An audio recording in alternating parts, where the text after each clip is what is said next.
হাসির ছিল ফোটায় ফোটায়। অতিথি অভ্যাগতরাও অপেক্ষা করতেন। যথাসময়ে সেখানে এলেন প্রধানমন্ত্রী বঙ্গবন্ধু শেখ মুজিবুর রহমান। তিনি মঞ্চে এলেন।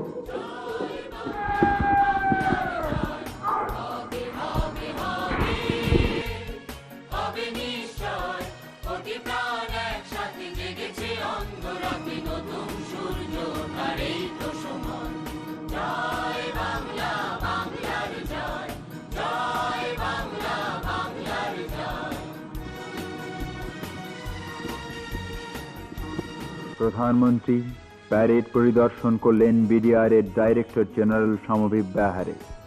পিলখানার বাতাসে প্রতিধ্বনিত হল শপথের বাণী। প্রধানমন্ত্রী বঙ্গবন্ধু শেখ মুজিবুর রহমান জওয়ানদের উদ্দেশ্যে বললেন, বাংলাদেশ রাইফেলসের ভাইয়েরা, আমি আপনাদের আন্তরিক অভিনন্দন ও শুভেচ্ছা জানাচ্ছি। আমি ধন্যবাদ দিচ্ছি আপনাদের ডিরেক্টর সাহেবকে এবং কর্মচারীবৃন্দকে যে আমাকে সুযোগ দিয়েছে আপনাদের কাছে আসার এবং দু কথা বলার। বাংলাদেশ রাইফেলস এর জওয়ান ভাইয়েরা এবং কর্মচারীবৃন্দ, আপনারা নিশ্চয়ই আপনাদের ইতিহাস জানেন।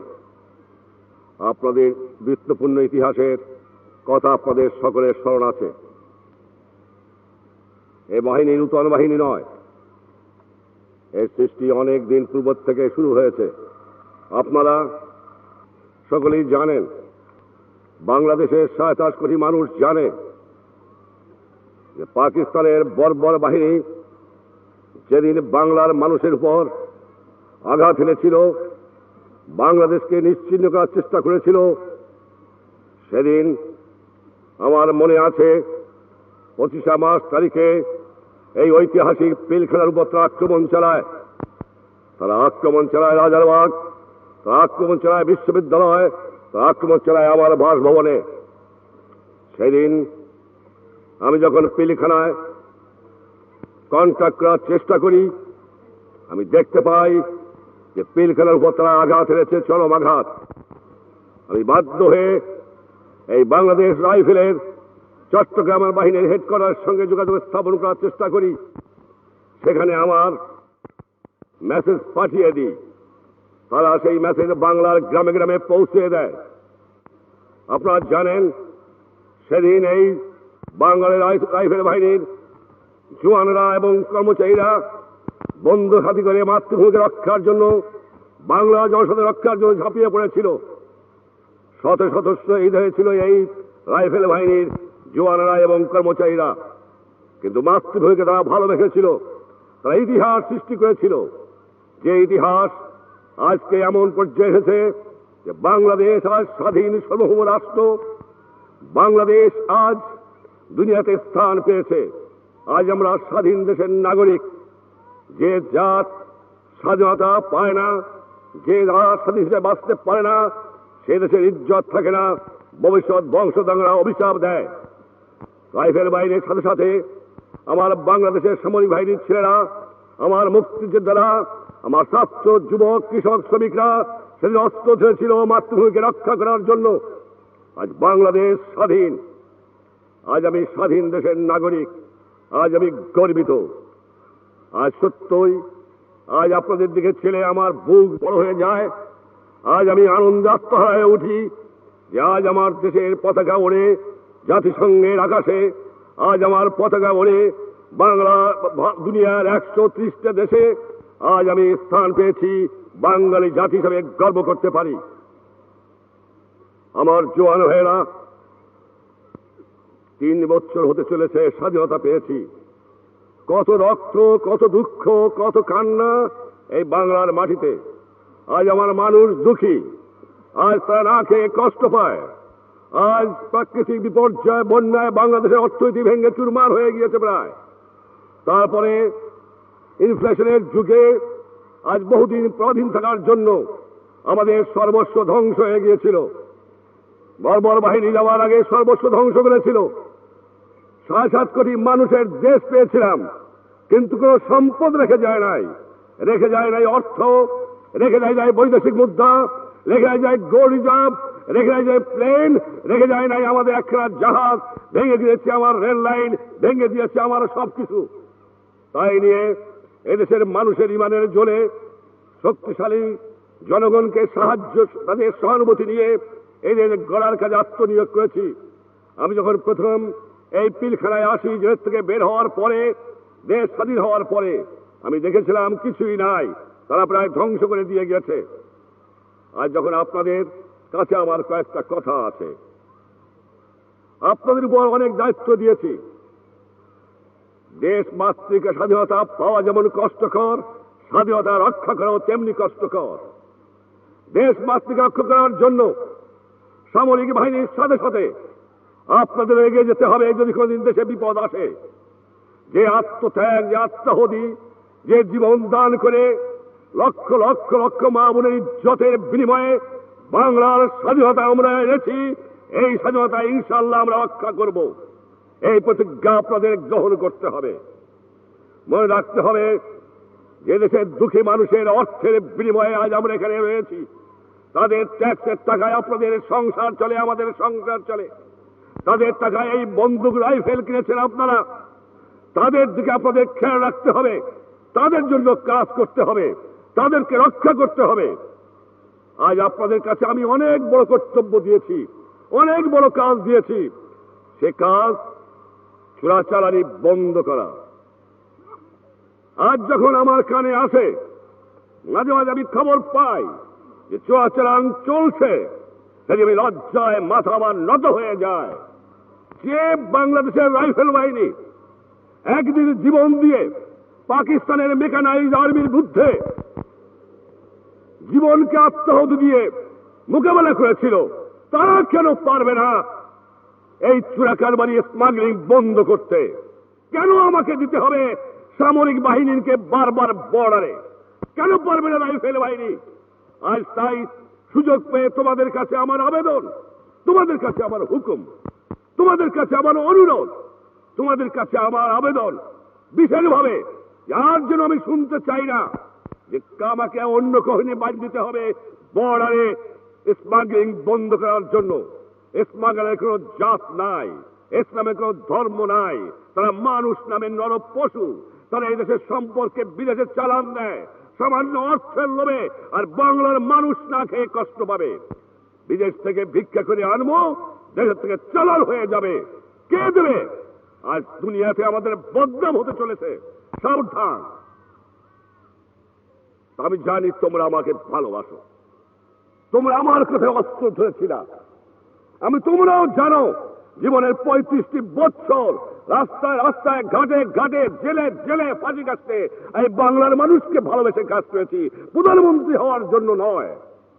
আমি পাকিস্তানের প্রধানমন্ত্রী দুবার হতে পারতাম। আমি প্রত্যাখ্যান করেছি বাংলার মানুষকে ভালোবেসে।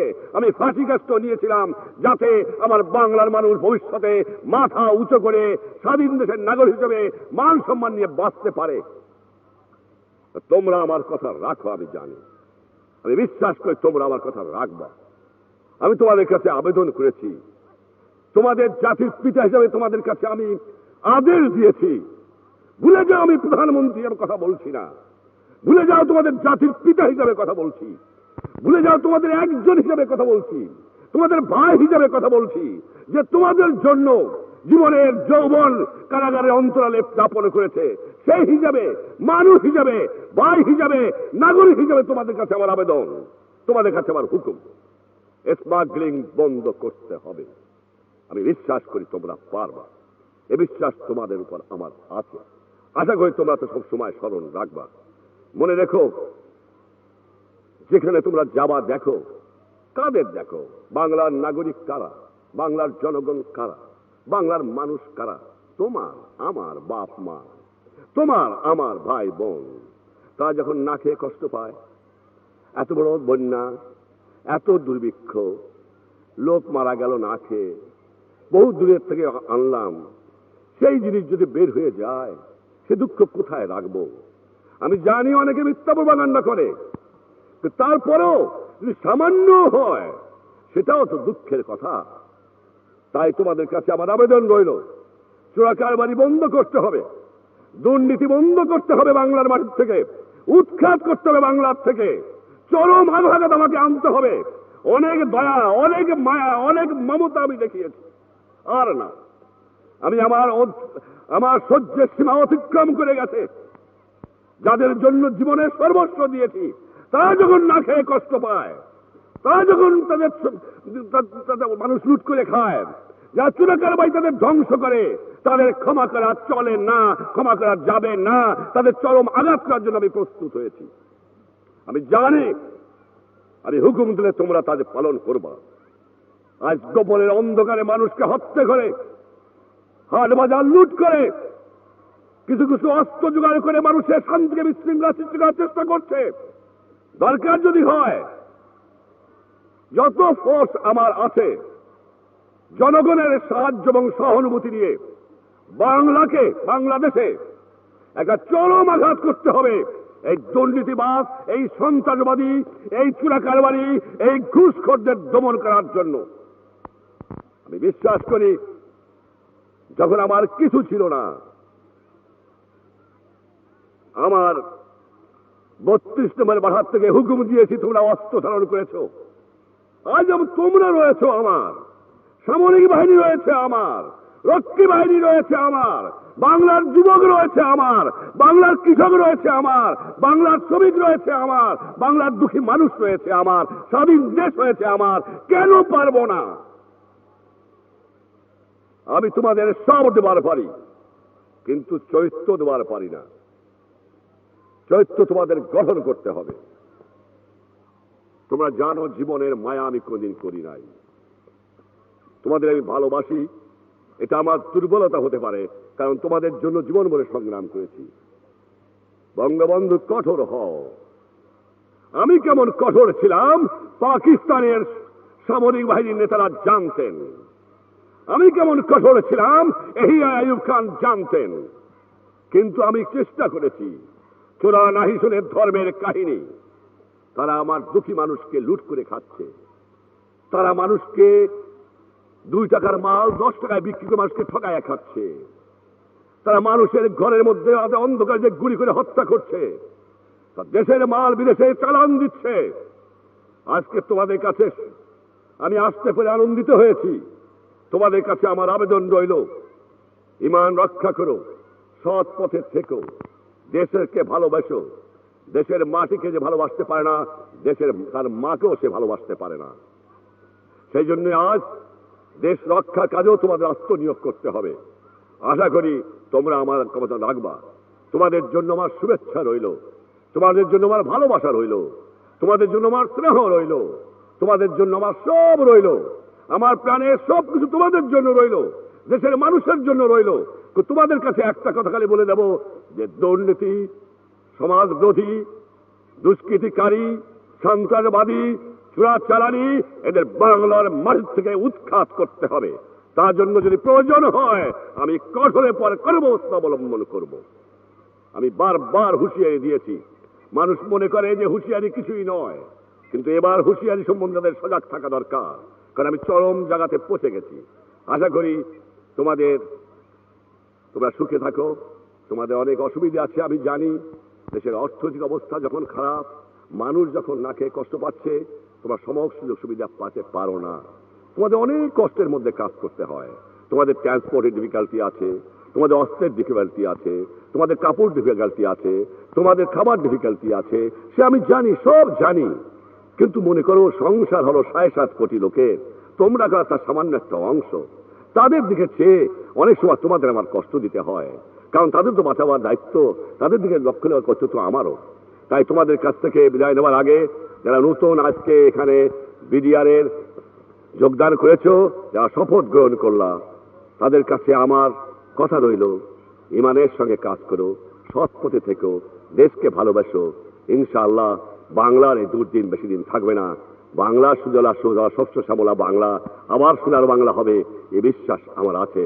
খোদা হাফেজ, জয় বাংলা। স্লোগানে স্লোগানে মুখর হলো পিলখানা।